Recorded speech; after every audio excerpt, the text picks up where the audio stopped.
Welcome to the Maximizing Sleep Apnea Appliance Outcomes through Collaboration and Adjunctive Therapies. It is a webinar being presented by Dr. John Viviano, and we will begin shortly. Thanks, Jessica. It's my pleasure to introduce Dr. John Viviano. Dr. Viviano obtained his credentials from the University of Toronto in 1983. His clinic is limited to managing sleep-disordered breathing and bruxism. He's a credentialed diplomat of the American Board of Dental Sleep Medicine and has lectured internationally, conducted original research, and authored original articles on the management of sleep-disordered breathing. His clinic was the first Canadian facility accredited by the American Academy of Dental Sleep Medicine, and he is clinical director of the Sleep Disorders Dentistry Research and Learning Center. Dr. Viviano also hosts the Sleep Disorders Dentistry LinkedIn discussion group. He conducts dental sleep medicine CE programs for various levels of experience, including a 4-day mini residency, and he administers the sddacademy.com, an online learning platform which includes the Z Sleep Club online mentorship. Take it away, Dr. Viviano. Thank you, Joanne, and thank you all that are chosen to attend tonight. Maximizing sleep apnea appliance outcomes through collaboration and adjunctive therapies. Hey, they're falling behind. Come on, let's go. Everyone pull together. We've got a threat to our hands. You there. Here we go.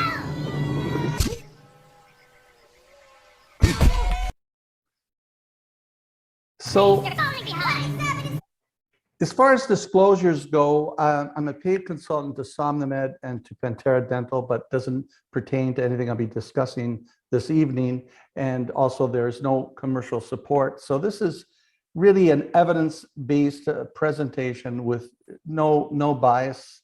If I'm ever saying something that is my opinion, I'll state so. Otherwise, you will see citations on each and every slide. So the learning objectives today or tonight would be a little bit of an update on where we stand with the sleep apnea management, a review of oral appliance efficacy and adherence, and the discussion of the mean disease alleviation concept, comparing oral appliances versus CPAP. Beyond that, then we'll be looking at maximizing oral appliance therapy outcomes through further adjustments, and you'll learn what I mean by that, and professional collaborations, and also the use of adjunctive therapies.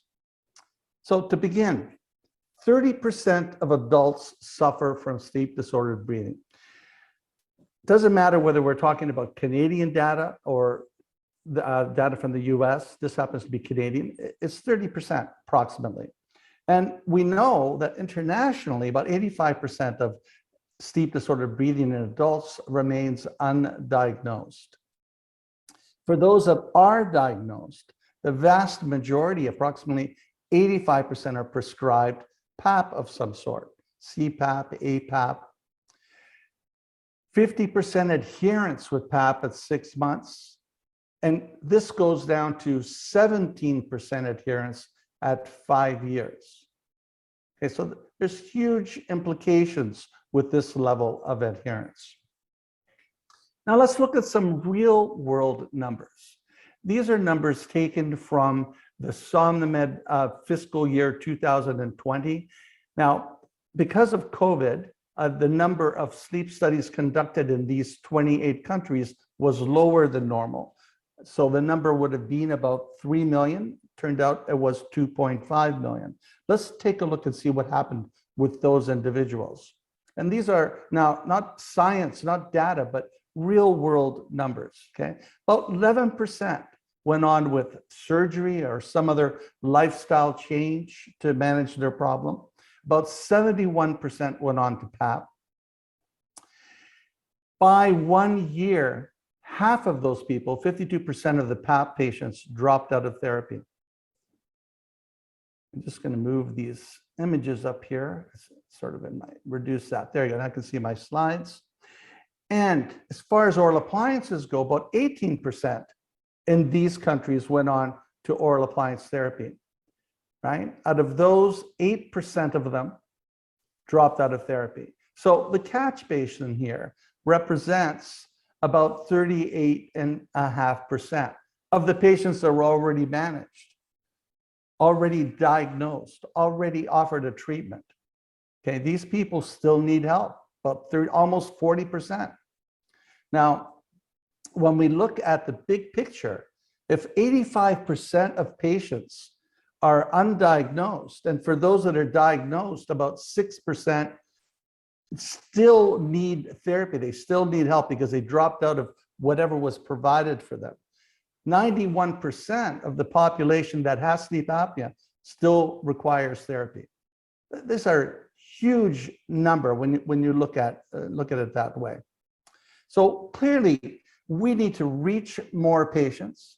We need more patients to understand that this is an issue and that you should look into it.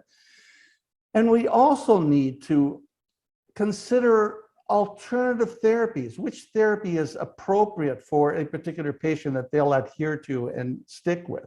Professional collaborations, adjunctive therapies, use of adjunctive therapies along with whatever the main therapy is, helps to facilitate these initiatives.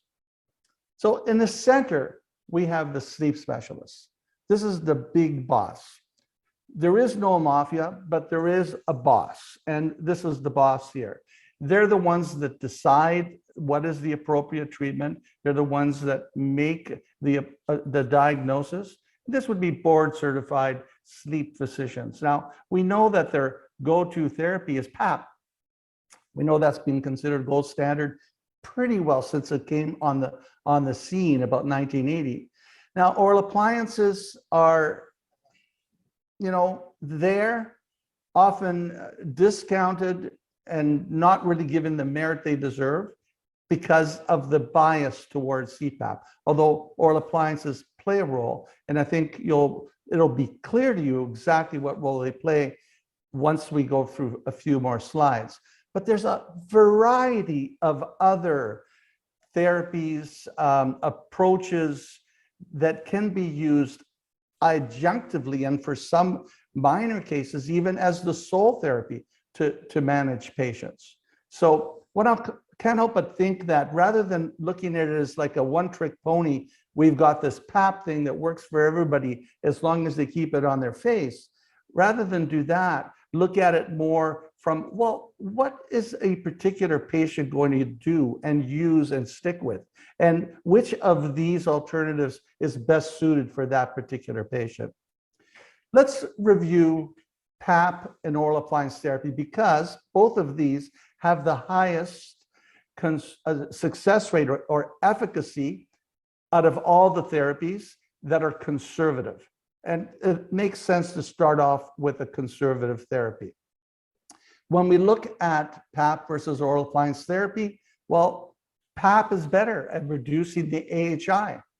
However, oral appliance enjoys better adherence. People use it longer and more often stick with it. When we look at objective health outcomes, CPAP and oral appliance therapy are similar. When we look at objective functional outcomes, such as snoring, sleepiness, neurocognitive function, quality of life, mood, once again, very similar. Snoring, CPAP is a little bit superior, but quality of life, oral appliance is a bit superior, but the rest of all similar. When we look at blood pressure outcomes, this is meta-analysis here showing a similar outcome. Cardiovascular mortality, 8-year follow-up study showing a similar protection from cardiovascular events, whether the patient was wearing CPAP or oral appliance therapy. Similar outcomes, once again. Now, often you'll hear that oral appliances don't work for severe sleep apnea. Well, yes, that is 100% correct. With severe sleep apnea, you're more likely not to get the AHI down to below 5. But that doesn't necessarily mean it's not bringing value and not working. So is PAP better than oral appliance therapy at reducing the AHI down to below 5? Absolutely. Head-to-head, PAP will win. However, when we look at factors such as sleep architecture, the impact on stage 1 sleep, the impact on stage 3 sleep, and the impact on REM sleep, similar impact, whether it's CPAP or oral appliance. Perhaps when one looks back at the previous slides and sees how similar the outcomes are, depends, regardless of which way you're comparing the two therapies, maybe it's not about AHI. Maybe the AHI is not what we should be focusing on. Also, with regards to the wake after sleep onset, similar impact of oral appliance therapy with the CPAP. And this is on severe patients, okay, where we're told it doesn't work. As far as excessive sleepiness, Epworth Sleepiness Scale, similar improvement with CPAP and oral appliance. Okay, in spite of the fact that the AHI is not down to below 5 or not as reduced as it is with CPAP. Now, there's a dose-dependent effect with PAP, well established now.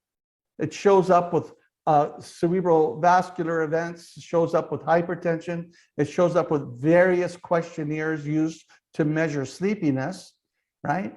The level of benefit you get with PAP is dependent on how long you're using the PAP. As a matter of fact, patients using PAP less than 4 hours per night were 5.1 times more likely to develop severe hypertension. When we look at adherence, CPAP versus oral appliance therapy, oral appliances win hands down. 80% of the responses were favoring oral appliance over PAP for the various items that were monitored on this list. A dose-response relationship has been observed between the hours of CPAP use and a range of subjective and objective outcomes, and that is what helps to explain why oral appliances, even though they don't always reduce the apnea as well as CPAP, actually ends up with a similar or comparable result. Let's show an example using the Somnodent effectiveness equation, which is just an algorithm that the Somnodent company put together where you can input numbers and it'll tell you the outcomes here. So if this example has a patient with 119 events per hour at baseline. With the CPAP, they were reduced down to 3. This is amazing. Great result. Everybody would be happy. With an appliance, they were reduced to 29. And of course, there isn't a sleep specialist that I know of that would look at that case and say that appliance is effectively managing the problem. Okay. However, when you look a little bit deeper at the situation, and you also consider the fact that the patient was able to tolerate wearing their PAP 4.5 hours a night, whereas they were able to tolerate wearing their appliance 7.5 hours a night, and you do the math, what you find is that patient on an 8-hour of sleep night is having 430 events globally for the night on PAP and only 277 events globally for the night on the oral appliance. So tell me, which appliance or which therapy is actually giving the patient a better result? Now, the interesting thing here is that 4.5 events per hour, 4 hours is used as the minimum. So that's over the amount that would be the threshold that would make someone compliant or not compliant with PAP.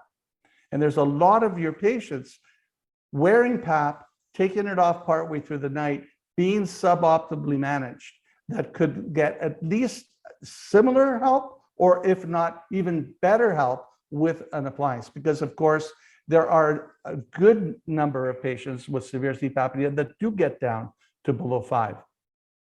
Success rate up over 30 events per hour is going to be around 50%. Plan of care for this particular patient? Well, maybe further adjustments. We'll be discussing that. Professional collaborations we'll be discussing that, and use of adjunctive therapies. But before we get to that, let's just solidify this mean disease alleviation. Much of what we've been talking about is comparable outcome with CPAP and oral appliance, comparable benefit, even though the apnea isn't reduced as much. Well, Van der Veeken published on this in 2013, showing us that the mean disease alleviation of CPAP is 50%, mean disease alleviation of an oral appliance is 51%, in spite of the fact that the apnea was reduced to below 5 only 56% of the time versus 90% of the time with the PAP. Because when you factor in compliance, this is the average alleviation of the disease that you establish. Now, lots of evidence in the literature, PAP effectiveness often limited by low patient acceptance, poor tolerance, and a suboptimal adherence. So what do you do when you're having patients not able to adhere? Because we know if they keep it on their face, it'll work. But how do we help these patients? Well, factors influencing PAP adherence, you try a different mask. Oftentimes these patients go through 2, 3, 4, 5 masks before they abort completely, or before they find one that they can actually comfortably tolerate. Reduce the pressure, but of course, now you're going to have a less effective therapy, because if you needed 12 centimeters of water pressure and you have to reduce it to 9 for the patient to comfortably be able to tolerate wearing it, they're going to have a higher residual apnea. Humidification. This has helped, and of course, for some patients, it makes them more comfortable. And consider AutoPAP, where the pressure ramps up and down. I have to say that the literature shows that AutoPAP has not really improved adherence, although intuitively it makes sense that if the pressure is blasting at a lower rate when you're first falling asleep and only ramps up as it's needed during sleep, that has to facilitate wear for some patients. Then we get into the appliance, and mean disease alleviation is 51. Where does it fall short? Well, not on adherence, 91% adherence in this particular study, and they use an objective chip to establish that 91% in 2013. As a matter of fact, that was the first test of this kind using an adherence chip that was objective. Before that, it was always a self-reporting or questionnaire where they establish adherence. So what do we have here? How can we improve outcomes? How can we get AHI further down? Well, maybe some more advancement, and we'll be discussing this. More time, okay? Controlling the jaw drop through elastics or adjusting vertical. Then you have, beyond doing things to the appliance, you have the collaborative efforts with other professionals and or adjunctive therapies. Things like adding positional therapy to the group, weight loss, lifestyle changes, combination therapy, various surgeries, nasal patency, tongue muscle tone, myofunctional therapy, and throat exercises. So let's review these one at a time. More advancement, what is that about? Well, this was in 2009, and what they did is within a sleep study, they established how well the appliance was working that they had already calibrated. And then for the patients that still had residual apnea, within that sleep study, they kept advancing it until they got the best outcome or the patient couldn't tolerate any further advancement. The net result of that continued calibration was that the success rate went from 65.2% to 95.6%. So sometimes that's all the patient needs, is some more advancement to get them to the optimum position. More time. Well, this is interesting. The first study here, 2011, was a study that the patients were re-studied at 4.5 years. And what they found is that they had further improvement. There was no change to the appliance position, but there was further improvement with passage of time. And the second Snyderman slide that you see here shows basically, this was a crossover trial with two different appliances.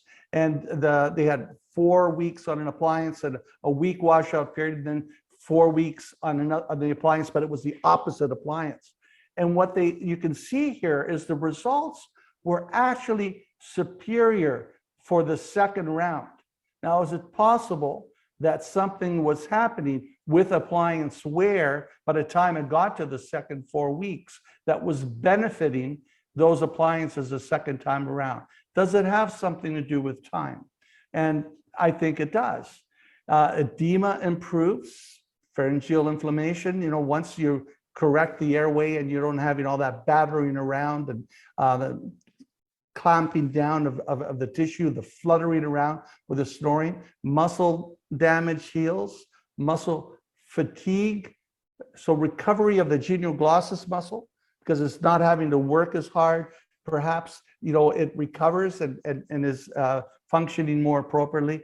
Tongue hypertrophy is reversed. So any swelling in the tongue, reduces, which reduces occupation of space in the airway.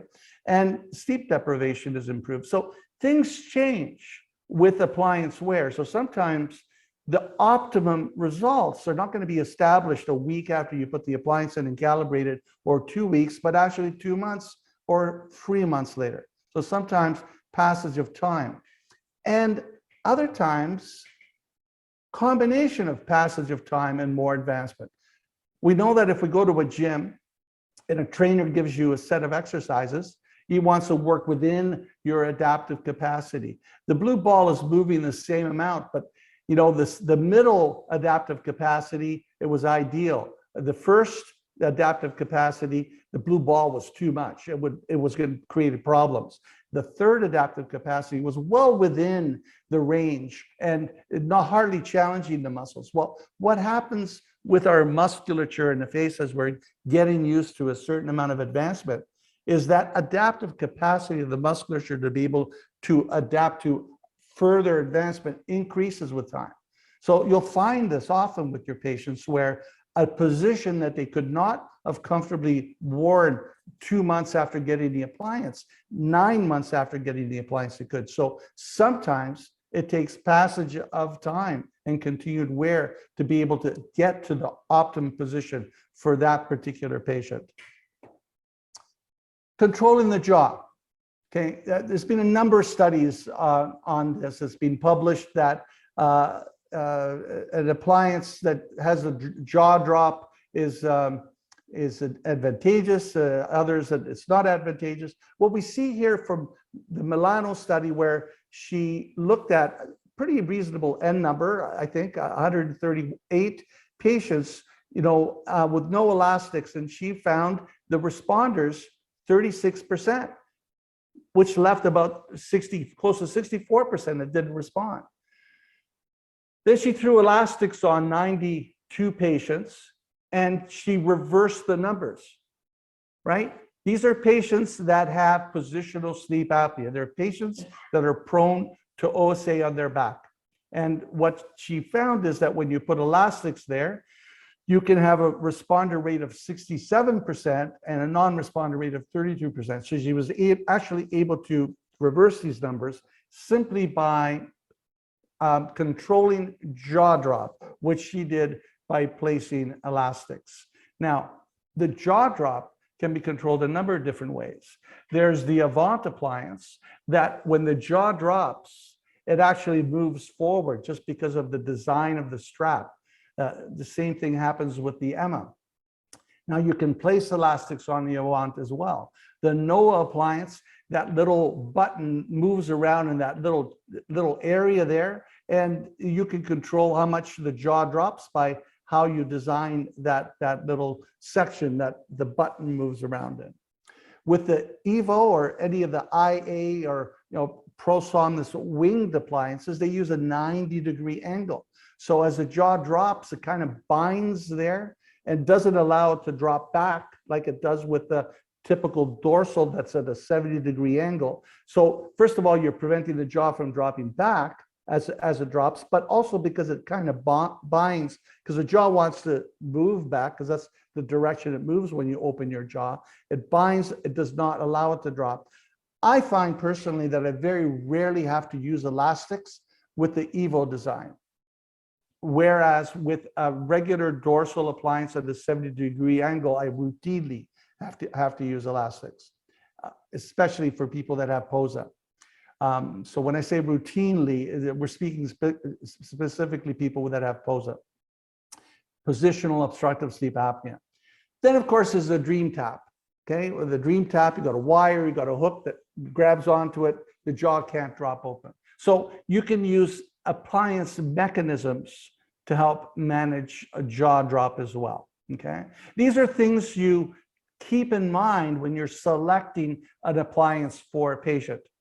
Right? So you see from your baseline sleep study that they have a very high level of apnea in their back. These are the types of things you want to consider. Adjust vertical. I can tell you that it's much easier, the way the appliances are manufactured, it's much easier to adjust vertical or think about vertical before you manufacture the appliance.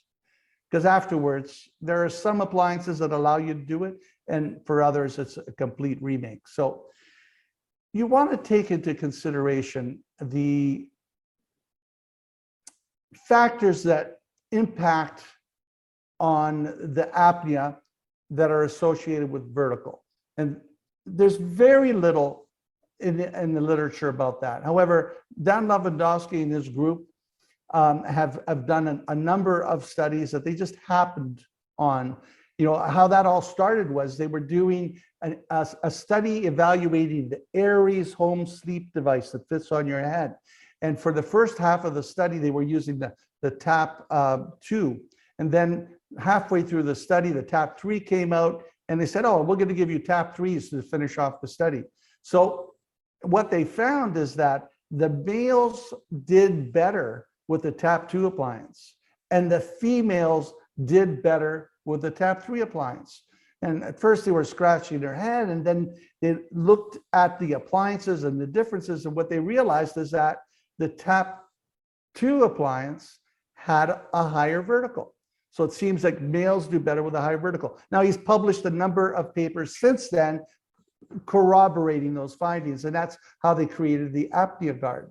Males, about 70% of them show improved outcomes with a higher vertical. Females show an improved outcome with a lower vertical, something you want to keep in mind when you're taking impressions. Much easier to deal with this when you're constructing the appliance, not afterwards. So here's the apnea guard. It's the only device of its kind that has 3 trays, 5.5 millimeter height, 6.5 millimeter height, 8 millimeter height. Good device, can be used, but you could just simply look at the chart and think about it in terms of, are you dealing with an obese male with a big tongue that's scalloped? Maybe give him more vertical. If you're dealing with a petite female or male with a very small tongue, and then perhaps give them less vertical. So your starting point by default should benefit from these statistics. Then we got positional therapy. Okay, this 1991. This is the first paper I could find that was published on this. Cartwright, tongue retaining device combined with positional therapy improved the outcome dramatically. That's cool. Now, 2015, a promising concept of combination therapy for positional obstructive sleep apnea. I find that title very amusing, considering that 25 years before it was published already by Cartwright. Yet, are people not paying attention to this? Yes, positional therapy is something you need to take into consideration when you're managing these patients. Look at this baseline. You can see their AHI. Now, this is with the oral appliance alone, tightens up. Now, this is positional therapy. Works as well as an appliance, and even better for some patients, and for others, of course, not as well. But when you add the two together, positional therapy plus the appliance, you get the best result of all. So when you're managing these patients, you need to consider what's happening on their back. You need to use some type of objective testing device that allows you to know what's happening when they're sleeping on their back versus their right side versus their left side. So you can take that information into consideration and give them the proper counseling to get the best result out of that appliance. So in this particular case, oral appliance and positional therapy provided similar results when combined. The efficacy improved twofold. Okay, that's quite an improvement. Simply elevating the head. This is 6 inches, elevating the head, took the AHI from 16 down to 11, and where it improved things was their supine. The 21 went down to 11, right? Not as much of a reduction in the non-supine apnea. So just by elevating the head, that could be done with the mattress, could be done with wedge pillows. There's all sorts of different tools available in the market. Now they've got their appliance, you got a certain result, elevating the head of the bed or the sleep posture, and we're talking just 6 inches, that could make the difference between success and failure for your case. Weight reduction. Well, 10% weight gain, approximately 32% increase in AHI. Now, weight loss doesn't work exactly the same way. It's less. When you lose 10%, your AHI will go down about 26%. And that's because the pattern of weight gain, where you gain weight, goes on a certain way, but when you're losing weight, it comes off a different way.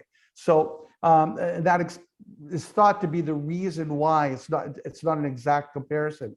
When we're looking at severe sleep apnea, right, you get benefit at 5% weight loss, but at 10% of their body mass, that's when you really start to have a meaningful impact on the sleep apnea. So for some patients, you're going to do the best you can with an appliance, but what they need to do now is, after considering whatever they need to do sleep position wise, is maybe drop 10 pounds. Maybe if they're 200 pounds and they drop 10 pounds, 5%, that's all they need to take them the rest of the way. Interesting, increasing physical exercise, even the absence of weight loss, right, also improves the disease severity. So somebody just getting into an exercise routine, right, not geared towards weight loss, just get moving, right, will reduce. Now, adjunctively, along with your appliance will take them a certain distance. For some people, the appliance is just the beginning of the journey, not the whole journey. So this is why you're looking at these other adjunctive things, advice that you can give them to help them get the rest of the way. And for some people, it's increasing physical fitness. For other people, it's increasing physical fitness and weight loss. For other people, it'll be sleep position, right? For other people, it'll be reducing alcohol consumption. Like, this is custom tailored to whatever your patient's needs are they're presenting to you. You're making them an appliance, but you have a responsibility to give them advice on all of these other things to optimize the overall results. Combination CPAP and MAD. So this is a slide I created actually maybe about 10 years ago now, and now it's become much more of a thing. PAP wear plus MAD wear all night long, right? And I have a number of patients that actually use both to get the best results, to feel the best when they wear both of these devices all night long. But what's nice is that the patients have options. They can start off with both. And at 4 hours, they're tired of the PAP, they've had enough, they take it off, but they're still wearing their oral appliance the rest of the night. Or they wear their PAP, and when they're tired of it, take it off, they just reach onto their nightstand and put their appliance in their mouth. Or it's the other way around, where they wear their MAD and for some reason they take it out, they want to put their that last one is something that you won't see very often, I have to admit. Efficacy increase or adherence increase will lead to an overall effectiveness increase. So here, what we're having, we've got two therapies, and by combining the two, you're upping the game, right? And for some patients that have a severe enough problem, this is what's needed. Here we see a study of 14 CPAP intolerant patients. And what they did is they gave them an appliance. And what they found is that the appliance brought their apnea down, but not completely. So when they had them wear both together, it reduced the CPAP pressure from 9.4 to 7.3 centimeters of water pressure. The residual apnea of 11.2 with the appliance alone went down to 3.4. Oxygen desaturations went down, daytime sleepiness went down. And 10 of the 14 patients tolerated the combination therapy well. So we had 14 patients that were intolerant that had incomplete resolution with an appliance alone.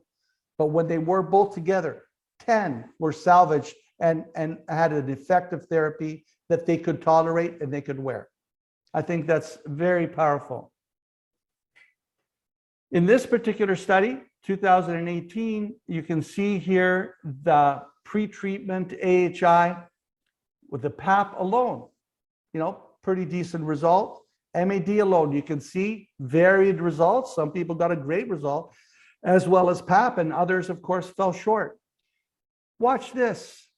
The combination therapy of the PAP plus the appliance together is a better result than the PAP alone.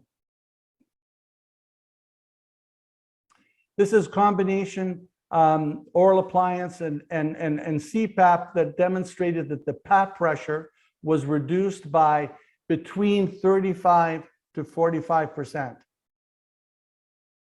So that's where the benefit comes in, is the lower pressure makes the PAP more comfortable, more acceptable, more tolerable to these patients.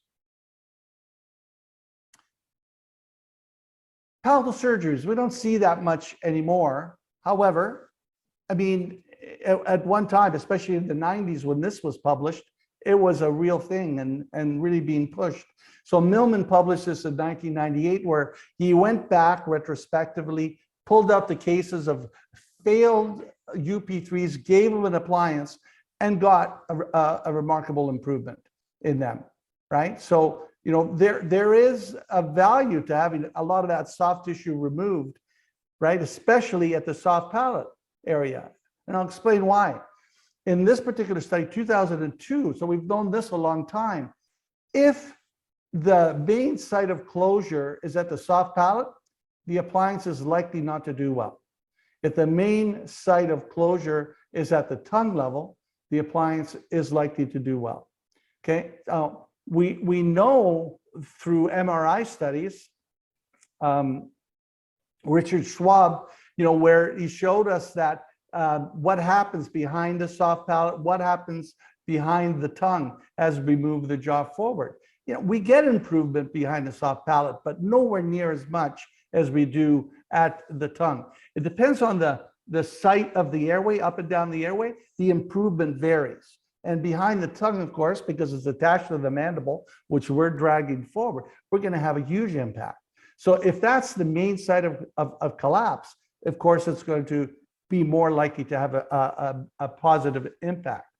Now, the thing that we have to keep in mind is that the airway closes down at various sites, and it's depending on your sleep stage, depending on your sleep position, right? And so it's not like it always closes down in one spot. I'm not talking about this notion that there's a pinch point and we're going to correct that pinch point. That's complete and utter nonsense. The airway closes down at various locations, but some people are more prone to having more at the tongue and some are more at the soft palate. That's what I'm talking about. Here's combination of hypoglossal nerve stimulation, not something we see a lot of in Canada, but when they added oral appliance therapy, it decreased P-crit. P-crit is the negative pressure required to collapse the airway. So it made it harder for that airway collapse. It took more negative pressure. So it's an example of combining CPAP with another surgery. Oral appliance with another surgery. I thought this one was fascinating. It just published recently, 2022. 89 Spanish men aged 18 to 65, moderate to severe sleep apnea. And they were provided a weight loss, a lifestyle change program, activity program. 6 months later, 62% of the intervention group, and they compared it to a control group, no longer required their CPAP. They improved their status so much with the weight loss and the fitness increases that they were actually able to get off CPAP. Now, I'm still having trouble believing this, but it's published, it's a peer-reviewed journal. I have to believe it's real.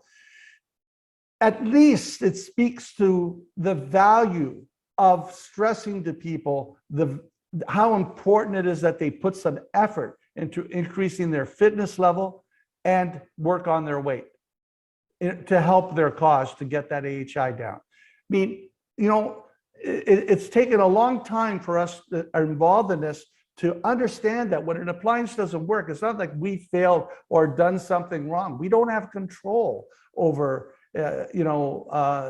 all the variables that are coming together. But what we can do is bring to the table the knowledge that we can give to the patient so that they can make the best decisions for themselves to end up in a good place. Various surgeries, the radiofrequency turbinate reduction is something that's probably done, quite often in Toronto, I would think. Palatal surgeries, not so much, although there are some ENTs that do that. MMA is done, but this, of course, is pretty, drastic surgery. I don't know that people are lining up to have that done, although it has a very good success rate. Some of the minor side effects are perhaps not so minor, like, getting the full innervation back in your lower lip or not, but I believe it's close to 18% of the time you'll be left with some residual paresthesia in your lower lip.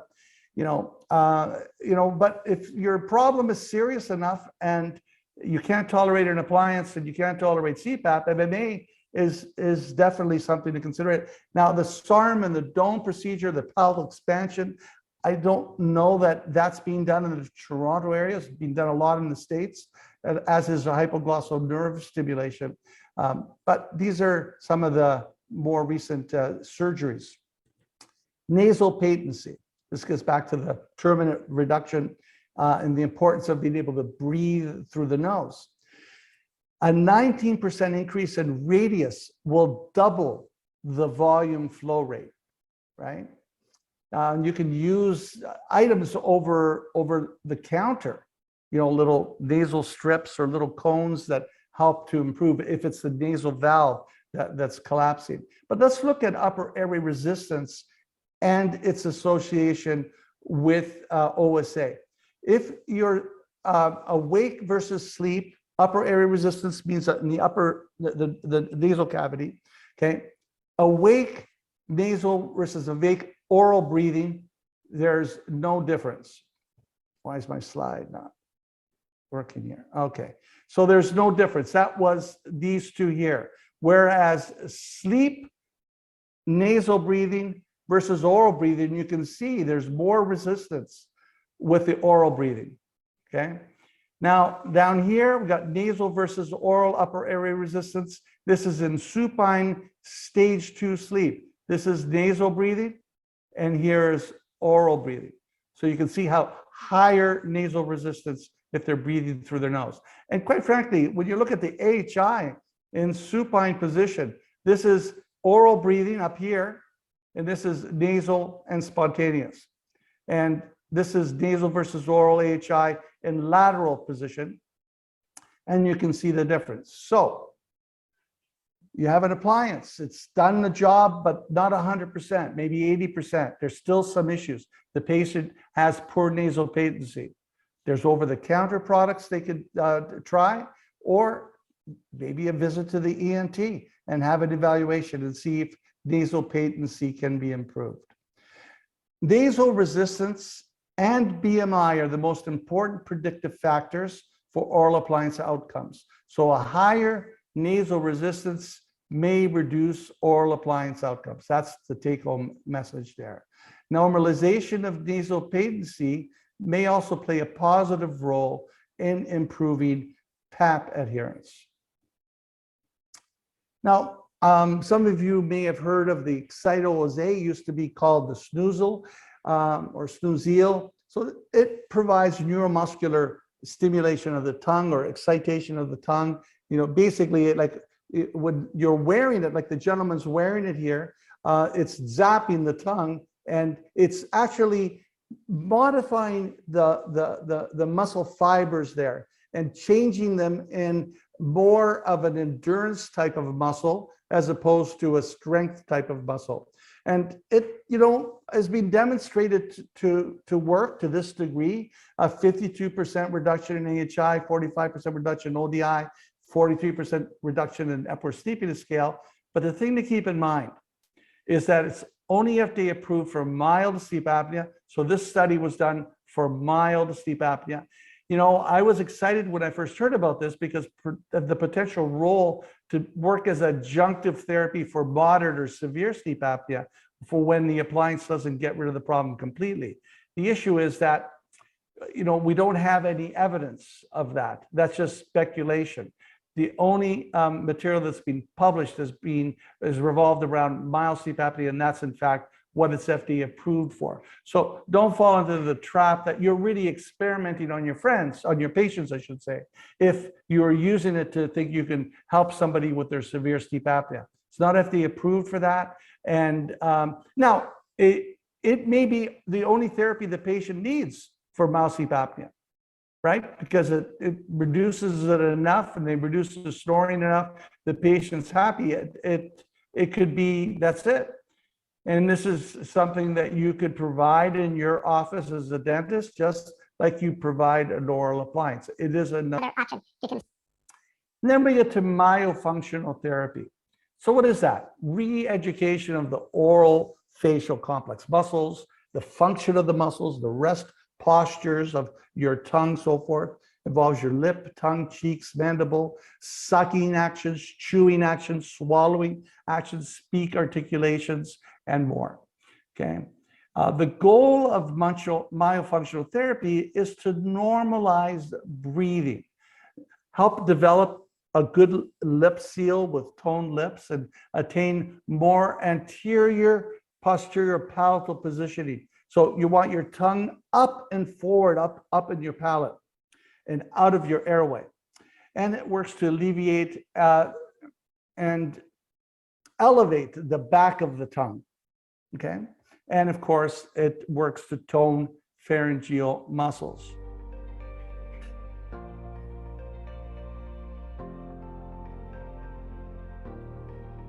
So what we're seeing here is some of the exercises that the patients did in this particular study that showed a 40% decrease in OSA severity, published back in 2009. So this is not new information. 40% decrease. So it's not going to eliminate your apnea, but think about using these tools adjunctively along with using your appliance. So, you know, the appliance will take things as far as they can go. And now you can look at some myofunctional therapy to take them the rest of the way adjunctively. When we look at some systematic reviews and recent, this is 2015, a little older, but still showed an AHI improvement of 50%, accompanied significant improvement in ESS. More recent now, 2018, a systematic review demonstrated that myofunctional therapy has reduced snoring in adults based on both subjective questionnaires and objective sleep studies. Now, 2021, state-of-the-art review, positive effect of myofunctional therapy in reducing sleep apnea as measured using PSG and clinical variables, including snoring. The available evidence suggests that MFT is a safe treatment modality. So really, I mean, I've never seen any evidence that it's not safe.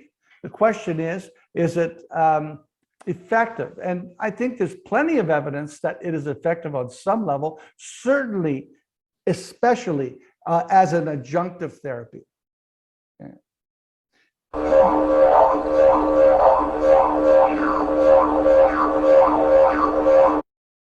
So I don't know how well this would go over at home, but this is interesting. The first study that was published about musical instruments had to do with the didgeridoo, the Aboriginal Australian instrument.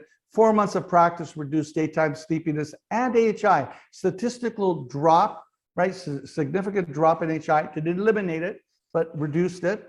Okay. Well, we look here and we see lower risk of OSA for double reed instruments. Hours played predicted risk. Why should it be a surprise? The harder you work at something, the more tone you make those muscles, you're going to benefit, right? This is just further proof that, any type of approach that will improve the fitness of the musculature of the airway is going to improve the patient's situation. Daily singing reduces snoring and sleep apnea.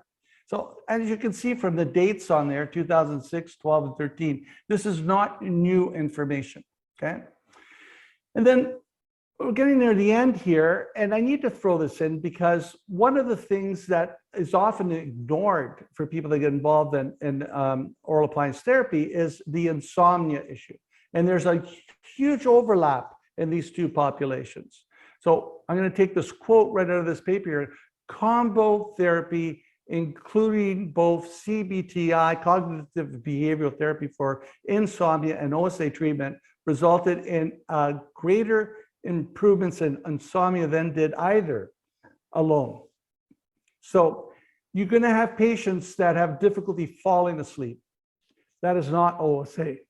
When you have patients that once they fall asleep, they just are waking up again, that may be OSA if that's what the study shows. But they're two different things and they play off of each other. So you definitely want to ask questions about any possible insomnia issues. There's all sorts of information that you can make available to your patient with regards to sleep hygiene and how to improve the environment to be able to sleep better, hopefully deal with their insomnia. And there are experts. There are sleep psychiatrists, psychologists available. A lot of them, there's a number of respiratory technologists that have taken extra training and work on this. And so it's basically 4 or 5 appointments, often covered by extended healthcare, and they get the guidance they need to help them deal with their insomnia, which it will in turn help your results overall with your appliance improve.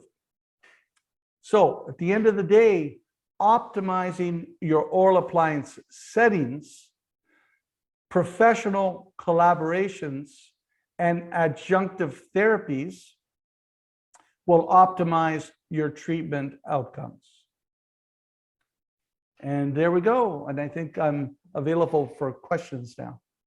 So with that, I get to bid you adieu. Thank you all for joining us. Any closing words, Dr. Viviano? Thank you very much for having me. It's always a pleasure. And I'm really appreciative of everybody that took the time, to spend the last hour or so with us. And thank you all. Thank you. And you can reach us at ndxeducation@nationaldentex.com.